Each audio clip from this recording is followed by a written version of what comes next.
यहाँ पहुंचे हमारे बहुत ही सम्मानित पंचायती सरदारगण, बुद्धिजीवीगण, माँ समान मेरी मातृशक्ति, भाई समान मेरे नौजवान दोस्तों, और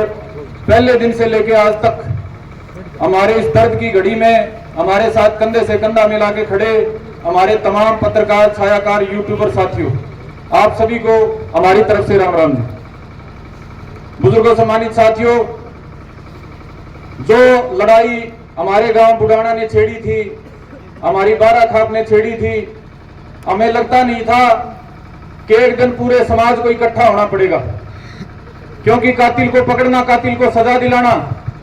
ये पुलिस प्रशासन का काम है, सरकार का काम है, और इसी काम के लिए वो तनख्वाह लेते हैं, इसी काम के लिए वो संविधान की शपथ लेते हैं। लेकिन अपनी जिम्मेदारी निभाने की बजाय पहले दिन से लेकर आज तक जो न्याय के नाम पर ढिलाई दिखाई गई,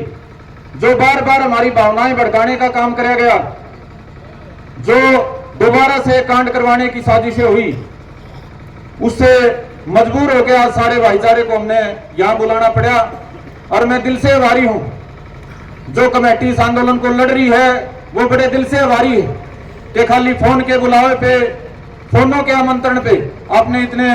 बड़ी तादाद में पहुंच के इस लड़ाई को बहुत मजबूत कर दिया। बुजुर्गों, सम्मानित साथियों, जीवन सभी को एक बार मिला है।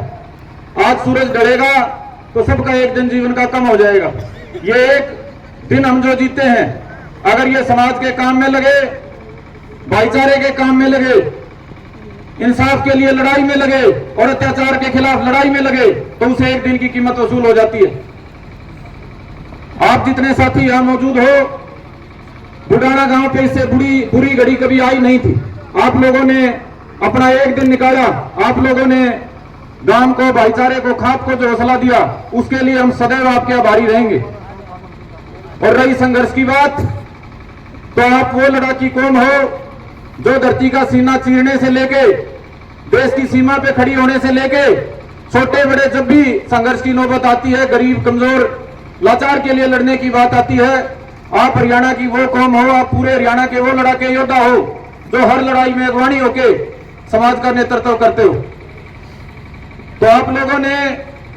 जो संघर्ष की मिसालें कायम की हैं, आज उसी को आगे बढ़ाने के लिए आप लोग यहाँ पहुंचे, आप सभी का बहुत बहुत आभार। और ये जो संघर्ष है, ये जो आंदोलन है, किन परिस्थितियों में हमने लड़ना पड़े, बड़े विस्तार से पहले वाले भाइयों ने आपको बताया होगा। मैं वो चर्चा दोबारा नहीं छेड़ूंगा, क्योंकि कमेटी एसपी से भी मिलकर आई है, आपस में भी चर्चा होली, फैसला सुनाने की घड़ी। लेकिन एक बात मैं जरूर कहना चाहूंगा कि भाई हमारा मन नहीं कर रहा था लड़ने का। हत्या जैसे अपराध में हमारी इच्छा नहीं थी कि प्रशासन के सामने खड़े हों, सरकार के सामने खड़े हों,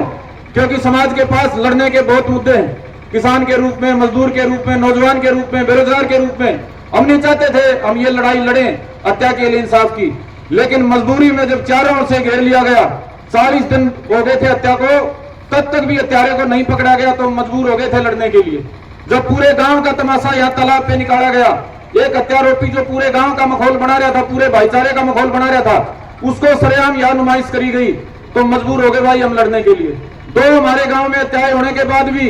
यहाँ कोई बड़ा अधिकारी हमारे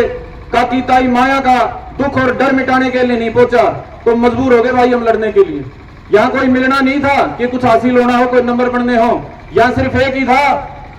कि न्याय के खिलाफ लड़ाई में हम खड़े होंगे, चाहे परिणाम कुछ भी हो, नुकसान कोई भी उठाना पड़े। और जितने सिर यहाँ मुझे दिखाई दे रहे हैं, अब मुझे ही नहीं, मेरे गांव को नहीं, पूरी बाराखाप को विश्वास हो गया है कि आपके ताकत के दम पे जो संघर्ष इन 2 हत्याकांडों को न्याय तक पहुंचाने का हमने छेड़ा था, हम उसको जरूर फतेह करेंगे। अब मैं अपनी बात को लंबी ना करते हुए, हमारी कमेटी आई है, मास्टर जी बात को आगे बढ़ाएंगे। और मेरी तरफ से वह नौजवानों के बुलावे पे हरियाणा भर से आप सारे भाई पहुंचे हो, आपको बार बार दिल की गहराइयों से सलाम है, नमन है, राम राम, जय हिंद, जय भाईचारा। बहुत बढ़िया भाई संदीप भाई, अपनी खाप कमेटी और गांव की कमेटी एसपी साहब से मिलके आई, उसके ऊपर